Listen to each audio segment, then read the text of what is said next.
Si Sadut ngomongnya jadi beda. Asalna geus lemes, ayeuna mah ngomongnya jadi kasar deui. Hei, Andika, Bikang, rasakeun ieu sia. Iya, syuh.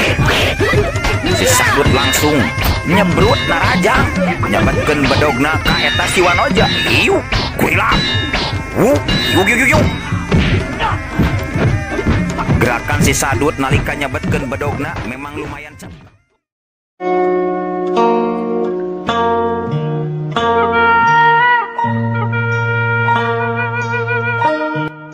Assalamualaikum warahmatullahi wabarakatuh. Wadia balad limana we ayana. Alhamdulillah wa syukru ala ni'amillah. Urang sadayana tiasa patepang deui dina acara anu matuh kamemet urang sadayana. Nyatana dina pagelaran dongeng Sunda jejer carita si Getih. Ayeuna bagian anu ka-10. Atuh mangga kanu teu acan subscribe geura subscribe heula, di share, di komen, jeung kalintang bingahna mamang lamun di share anu saseueur-seueurna.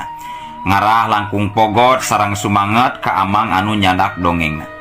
Atuh kukitu kukieuna sumangga ngarah teu nyangkolong kana watok kana waktos urang lajengkeun deui ieu jejer carita dongeng si Getih bagian anu ka-10na. Sor cikopi betot samakna pagehan kolorna. Tumpak dungdung.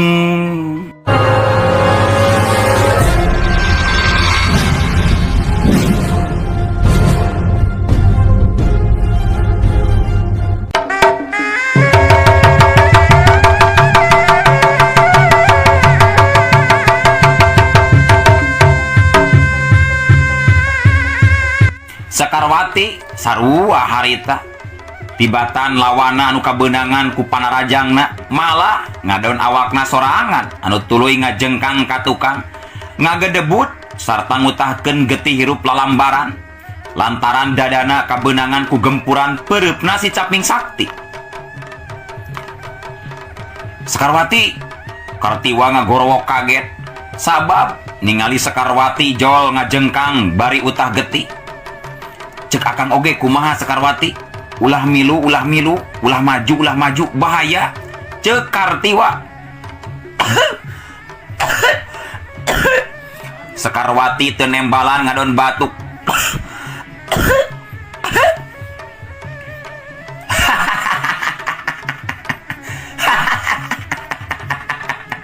Kadenge si Caping Sakti seuri meuning ngagak-gak. Kartiwa jung nangtung pok nyarita Caping Sakti. Andika geus ngalantarankeun adik kuring tatu.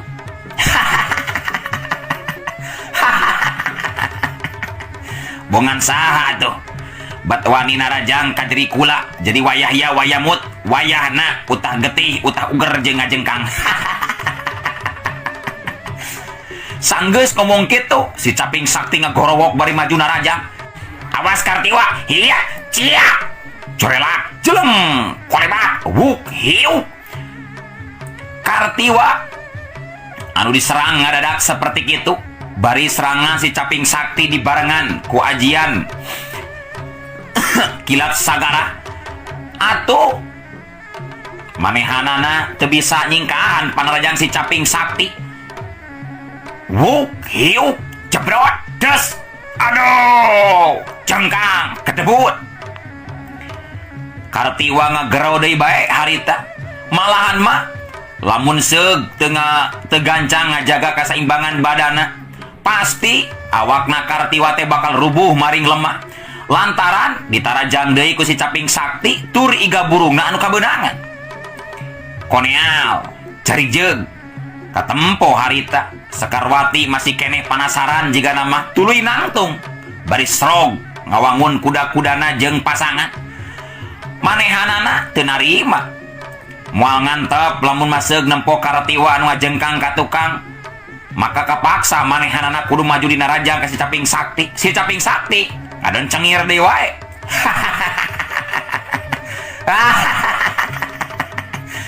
Aya kakapok sugan mandi ka Bikang. Hah? Naon perluna? Kuring kudu kapok ku Andika Caping Sakti. Pada ieu panarajang ti kaula deui Caping Sakti. Iya, ciat. Corela, jelem. Wuk hiu, wuk hiu. Sakarwati masih kene penasaran siga nama.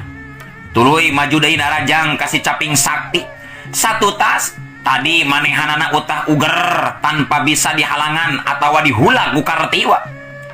Sarta Panarajangna Sakarwati memang cepet nakeranan harita teh dibarengan ku tanaga lapisan anu me hampir sakabehna dibudalkeun. Tapi kejadian saterusna siga tadi bae. Nalika Sakarwati maju Narajang kasih Caping Sakti sakilat si Caping Sakti awakna pindah leungit di tempatna teu katempo ku mata Sakarwati. Ujug-ujug dua cebrot cerbet dua des. Aduh, jengkang koleang kedebut. Sakarwati awakna tuluy ngajengkang deui bari ngagero deui tarik bahkan lebih tarik bari ngutahkeun deui getih hirup lalambaran balukar tina tatu di jero anu tuluy parna. Sabab tibatan Panarajangna anu bisa kena kana sasaran harita ngadon dirina sorangan anu kabeunangan ku Panarajang balasan anu jadi lawan terus awakna ngajengkang ka tukang ngajurah roh.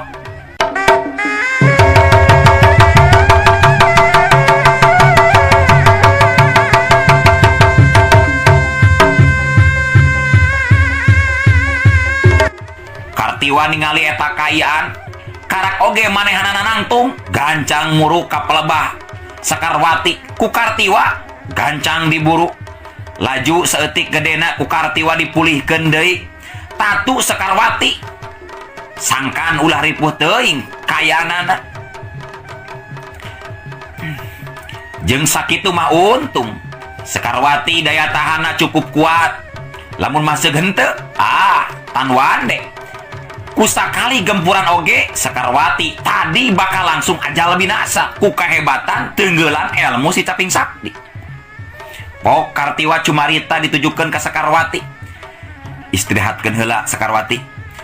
Ulah maksakeun diri anggur mah doakeun we akang Sakarwati. Sangkan mampu ngungkulan jeung nyelehkeun si Caping Sakti. Nya Kang sok ku abdi didoakeun. Akang sing mampu ngungkulan si Caping Sakti jeung gancang we Kang kakaluarkeun bedog si getih teh Kang. Ayeuna pangartina si Caping Sakti Kang. Awas sing hati-hati waspada Kang. Nya Sakarwati. Ayeuna akan bakal ngeluarkeun bedog si getih Sakarwati. Si Caping Sakti kudu bisa dirubuhkeun jeung diunggulan ku akang.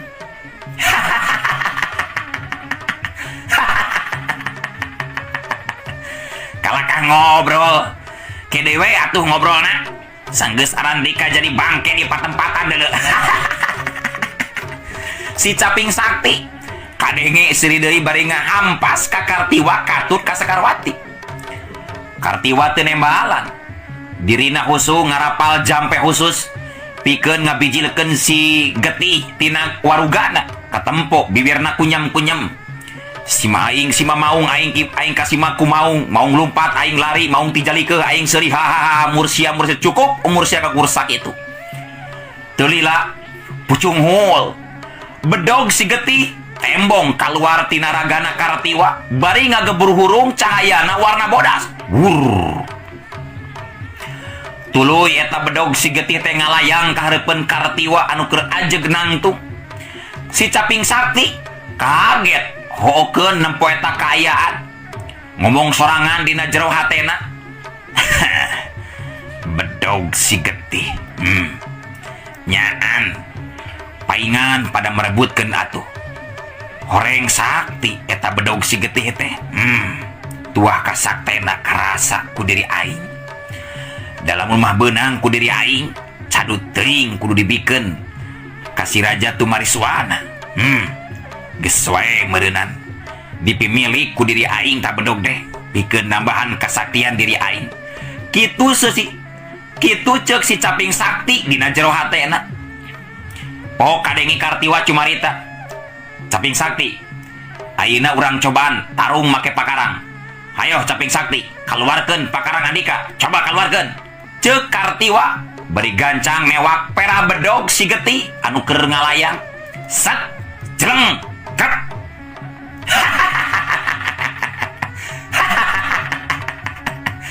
Teu kudu nanyakeun pakarang kula, teu kudu. Ayeuna ieu heula ieu. Unggulan Kartiwa, rasakeun sia. Hert, yut, set, war. Nyaho-nyaho, cocotom si Caping Sakti, jol ngablesat ka hareup bari muter.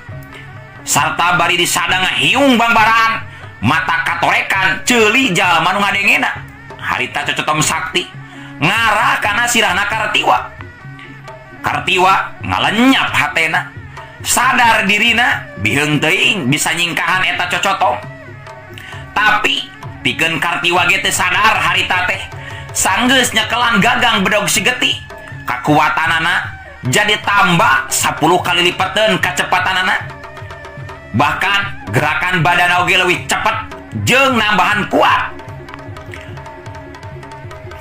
Badana asa aya nu mawa ngablesat ngalayang ka luhur. Wer, kalayang. Eta cocotom ngablesat muru kana sirahna Kartiwa. Kartiwa manehanana teu nyadar lamun masuk awakna aya anu ngagerakeun nyaeta tuah kasakten anu aya dina bedog si Geti. Siu, kalayang, plos, bledak, dolok-dolok, kebruk.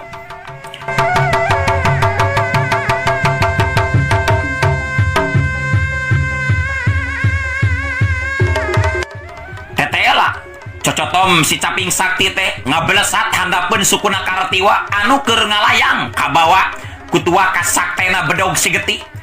Terus cocotom Sakti eta nembrag kana tatangkalan anu gede, disusul ku sora anu ngabledag lir sora gelap saleser we harita teh. Tur tatangkalana langsung runtuh dina kayaan garing jeung tutung siga tapak meuleum. Barang jeung kitu Kartiwa anu badana masih keneh ngalayang ka bawah ku tuah kasakten eta bedog si Geti terus muter di luhur, nahan badana sangkan ulah waka turun ka handap sabab tembong. Cocotom Sakti milikna si Caping Sakti harita teh balik deui ngablesat ka jalma anu bogana. Set gep kejling. Cocotom beunang deui katewak ku si Caping Sakti. Kartiwa ngagejrikeun badana ka handap nincak kana lemah.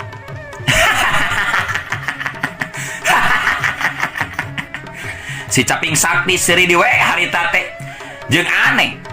Pas nalika Kartiwa nempo ngareret ka si Caping Sakti anu cocotomna geus dibuka tetela. Panon si Caping Sakti teh betrapat peureum siga anu lolong, beungeutna karijut atawa cacat. Bukna galing ombak banyuan. Pok ngagerentes Kartiwa dina jero hatena. Geuningan teu ningali si Caping Sakti teh. Aing kudu bisa nyaho heula titik kalemahanana ieu mah. Aing kudu bisa menang tina ijen jajaten ngalawan si Caping Sakti. Ceuk Kartiwa ngagerendeng ngomong sorangan dina jero hatena.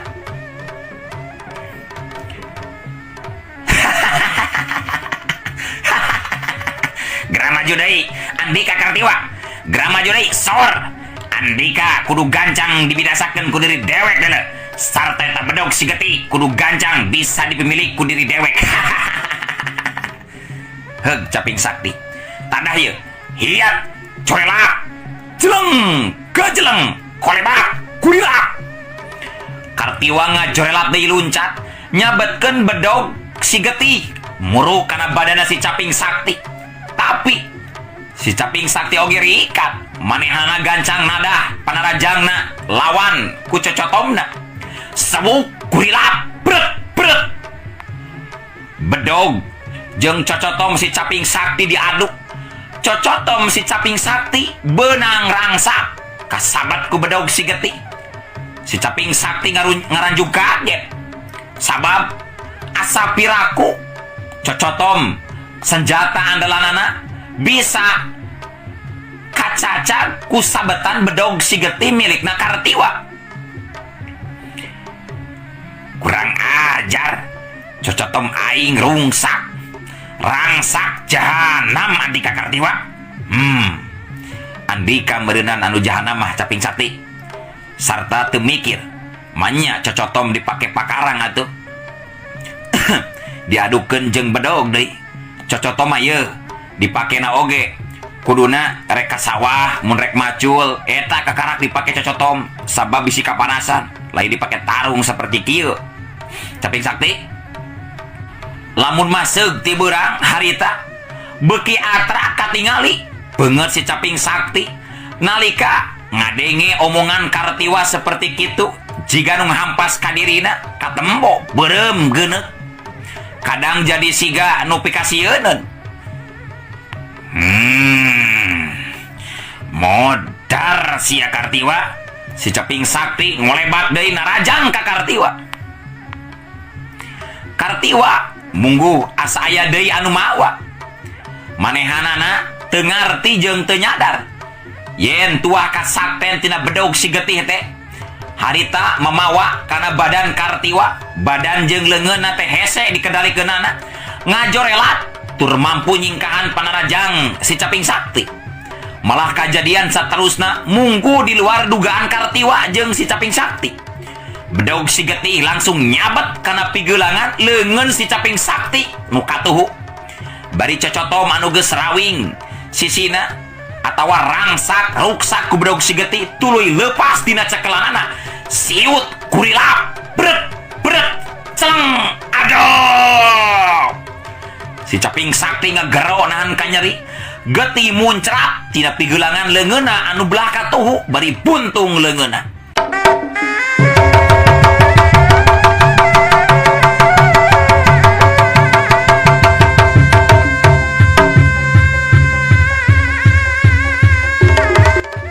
Banggeung carijeug hega.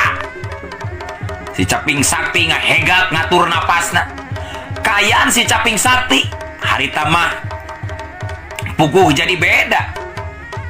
Kagarangan anak ngadadak leungit beda jeung mimiti bangun jadi leungit kakuatanana. Cocotomna geus ngagoler luhureun lemah leungeunna geus buntung bari ngaguor getih teureun-eureun. Si caping sakti guragiru notok kana jalan getih ngara getih teu loba ting anu kaluar. Nempo kitu Kartiwa bisa surti kakuatan si caping sakti pusatna memang aya dina cocotom. Da geuning buktina nalika cocotom geus pisah tina awakna si caping sakti mah ngadadak si caping sakti jadi beda jeung leungit kagaranganana. Pok kadenge Kartiwa cumarita ditujukeun ka si caping sakti. Kumaha caping sakti? Andika geus karanapan tatu kitu dina leungeun bahkan sumpung leungeun Andika. Nah arek ditulikeun deui ieu tarung teh atawa moal. Lamun moal kuring rek dicangcut jeung dicelana deui caping sakti. Kartiwa. Bedog Andika memang hebat Kartiwa. Kula ngaku eleh. Ngaku katitipan ngarti ku Andika Kartiwa. Syukur atuh hari kitu mah caping sakti. Berarti urang ayeuna geus islah jeung damai we caping sakti. Ceuk saha Kartiwa urang bakal damai. Justru ku ayana ieu kajadian urusan urang beuki panjang Kartiwa. Nu tadina dewek tarung teh pedah ukur ngiluar saembara anu disaembarakeun ku si Raja Tumariswana. Tapi ayeuna mah geus lain masalah saembara deui Kartiwa. Malahan jadi masalah pribadi deuleu. Bongan leungeun aing ayeuna bet buntung ku bedog Andika Kartiwa. Dagoan wawales ti diri kula Kartiwa. Heup, iya. Sanggeus ngomong kitu, si caping sakti corelak, jeleng, les. Si caping sakti langsung ngajorelat luncat, ninggalkeun eta patempatan. Bari jirimna langsung ngiles ka teureui ku belebegna waktu peuting.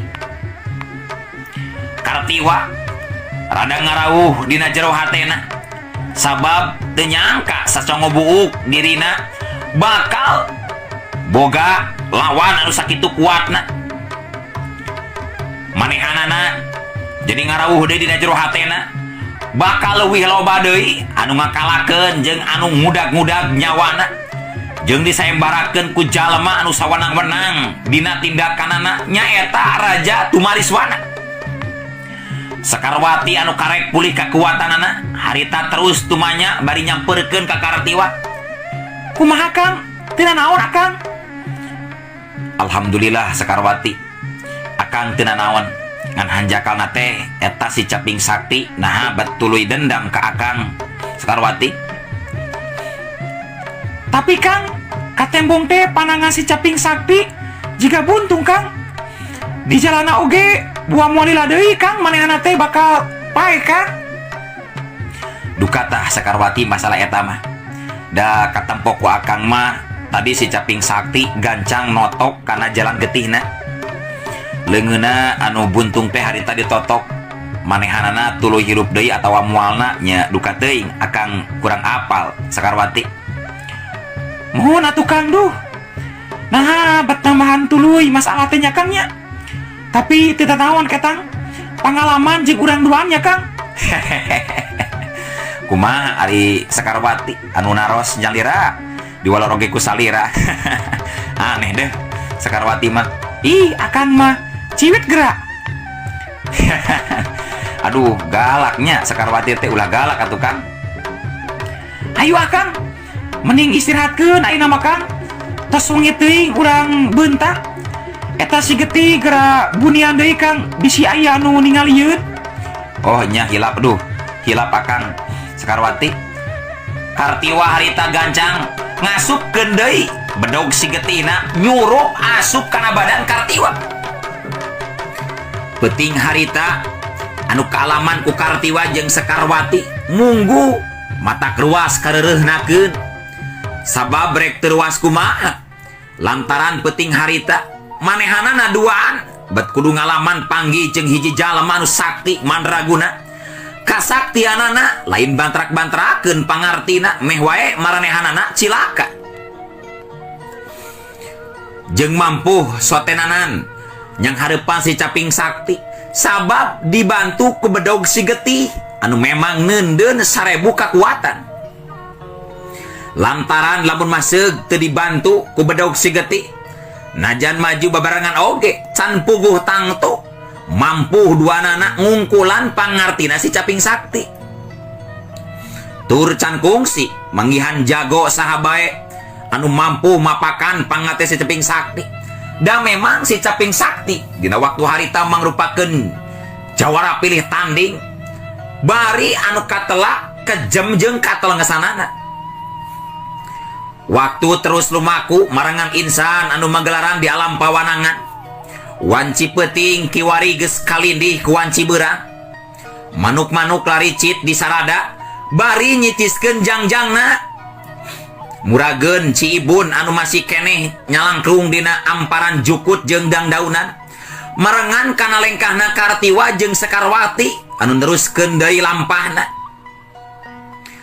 Tunda kayan Kartiwa jeung Sakarwati. Ayeuna cuang kocapkeun heula kayan si Caping Sakti anu leungeuna buntung samet pigeulangan harita teh. Si Caping Sakti kabur nuju ka padumukan anu jadi uwana.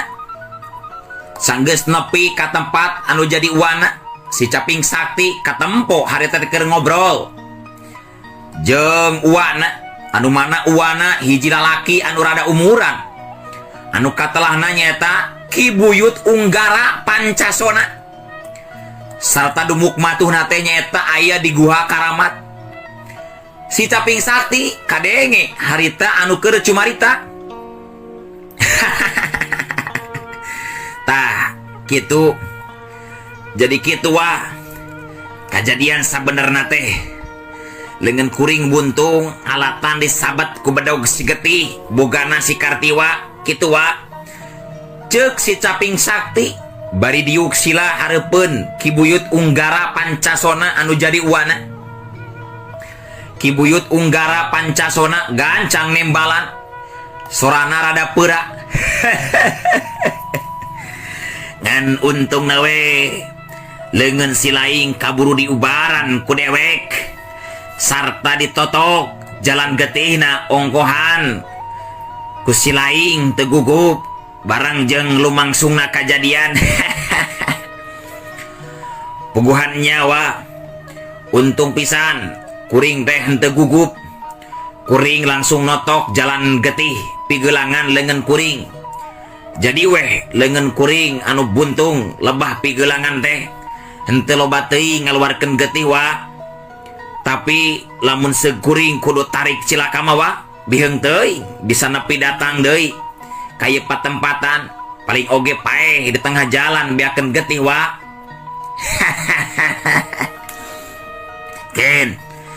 Ken Caping Sakti, ieu mangrupakeun pangalaman jeung ilaing Caping Sakti. Yen di dunia kajawaran teh loba deui jago-jago sejena anu kudu mampu diungkulan ku pangarti ilaing Caping Sakti. Sabab eta nandakeun ilmu silaing teh masih keneh can cukup. Kudu ditambahan deui pangarti teh. Mun kitu mah tua jadi kuring teh kudu guguru deui ilmu wa.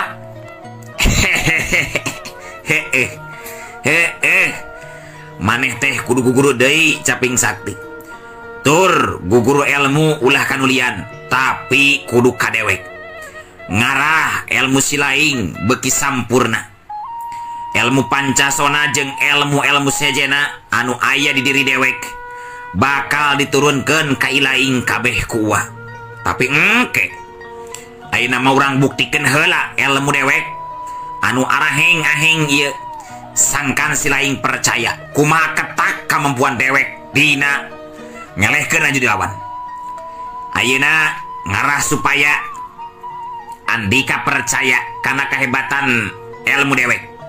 Nalika dewek nyang hareupan si Kartiwa jeung si Sekarwati.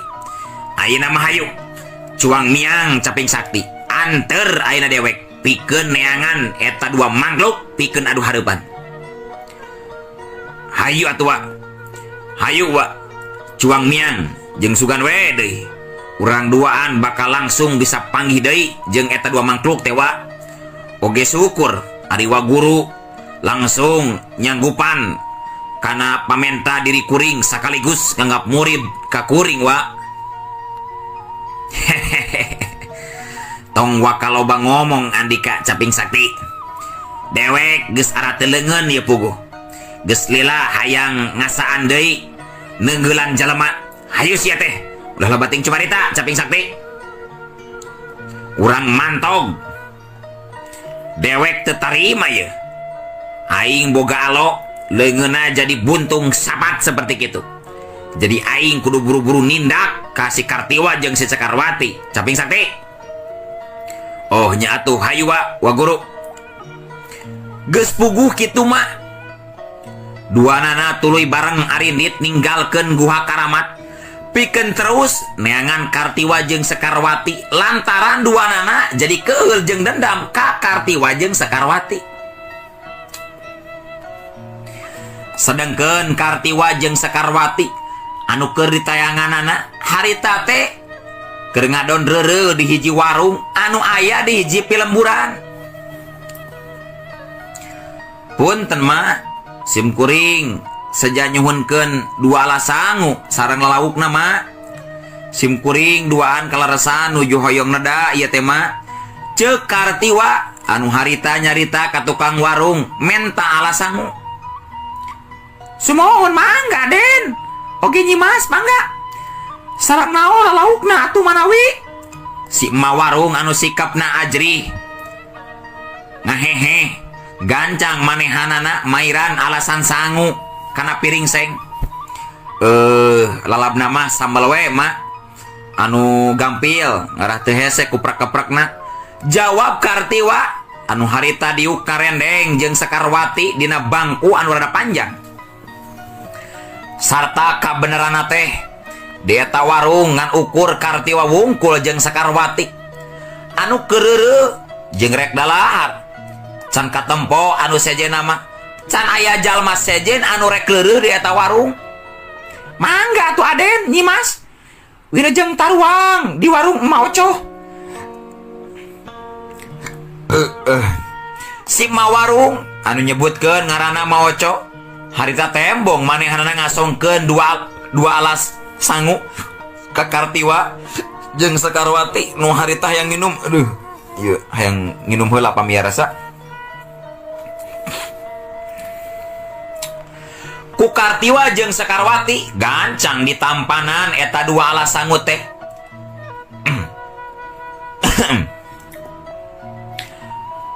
Geus di tampanan der Kartiwa jeung Sekarwati jadi dalahar paronyona keranan katempona nganyeta salila keur dahar teh dua nana terus diajakan weh ngobrol ku Ma Oco anu memang resep pisan ngobrol eta Ma Oco teh.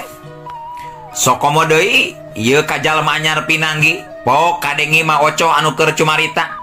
Ke dupi aden sareng Nyimas teh anu ti mana teh ieu teh bet asa nembean ningal mama aden sareng Nyimas sumping ka warung Ma ceuk Ma Oco bangun panasaraneun ka Kartiwa jeung ka Sekarwati hayang nyaho kaayaan dua jalma anu memang kakarak anyar pinanggi anu nyimpang di warung si emak.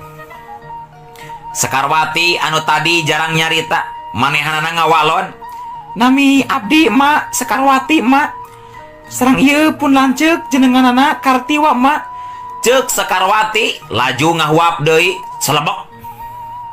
Ma Oco katingali riuk beungeutna jadi semu anu kaget tapi teu lila kituna teh pok ngomong deui kutan ieu teh Den Kartiwa sareng Nyimas Sekarwati nya anu kiwari seueur para jago milarian jenengan Aden.